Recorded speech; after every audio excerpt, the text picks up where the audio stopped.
और मैया की जय।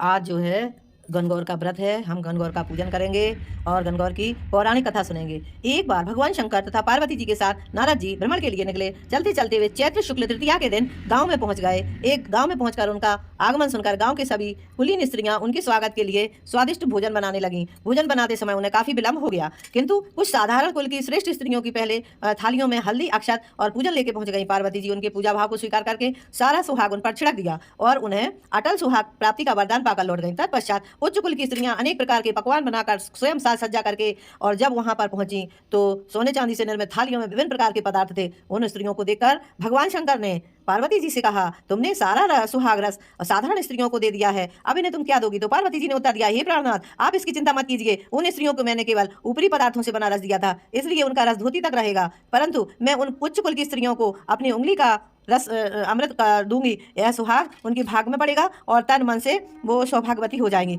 जब स्त्रियों ने पूजन समाप्त किया तो पार्वती जी ने अपनी उंगली चीरकर उन पर छिड़क दी, जिस पर जैसा छींटा पड़ा उसे वैसा ही सुहाग मिला। तत्पश्चात भगवान शिव की आज्ञा से पार्वती ने नदी के तट पर स्नान किया। बालू का शिव पार्वती बनाकर पूजन करने लगी और पूजन बनाकर बालू के पकवान बनाकर उन्होंने भगवान शिव का भोग लगाया। प्रदक्षिणा करके नदी तट की मिट्टी को माथे पर प्रदक्षिणा करके नदी तट की मिट्टी को माथे से लगाकर 2 कण बालू का भोग लगाया। इतना सब करते करते पार्वती को काफी समय बीत गया। काफी देर हो जाने के बाद जब वह लौटकर महादेव जी के पास आई तो उन्होंने इतने विलंब में आने का कारण पूछा। उत्तर में पार्वती ने झूठ ही कह दिया कि वहां मेरे भाई भावा और मायके वाले आए थे, उन्हीं की बातों में इतनी लेट हो गई। परंतु महादेव जी थे, उन्हें तो कुछ लीला पकड़ने का सब कुछ पता था। अतः उन्होंने पूछा, पार्वती, तुमने नदी तट पर पूजन करके किस किस चीज का भोग लगाया था और स्वयं कौन सा प्रसाद खाया था? स्वामी जी, पार्वती ने पुनः झूठ बोल दिया। बोली, मेरी भावज ने मुझे दूध भात खिलाया था, उसे खाकर मैं सीधी चली आ रही हूँ। सुनकर शिव जी भी दूध भात खाने के लिए नदी के तट की ओर चल दिए। पार्वती जी दुविधा में पड़ गई और उन्होंने मोहन कर भगवान भोले शंकर को प्रार्थना की कि हे भगवान, आप मेरी रक्षा करें, इस समय आप मेरी लाज रखें। यह प्रार्थना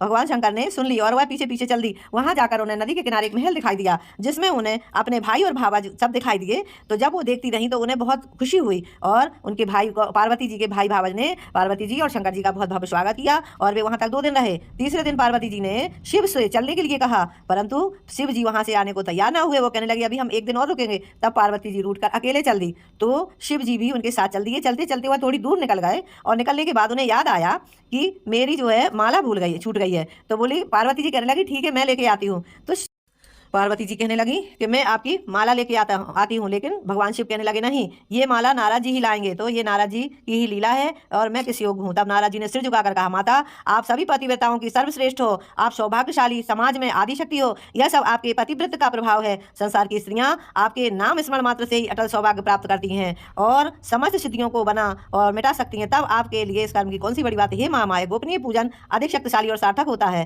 इस प्रकार से आपकी भावना और चमत्कारपूर्ण शक्ति देकर मुझे बहुत प्रसन्नता हुई और मैं आशीर्वाद रूप में कहता हूं कि जो स्त्रियां इस तरह के गुप्त रूप से पति से पूजन व्रत करेंगी, पूजन करेंगी, उनकी मंगल कामना पूर्ण होगी और महादेव जी की कृपा से उनके पति दीर्घ आयु से होंगे और घर सुख संपदा से भरा होगा। बोलिए गणगौर मैया की जय।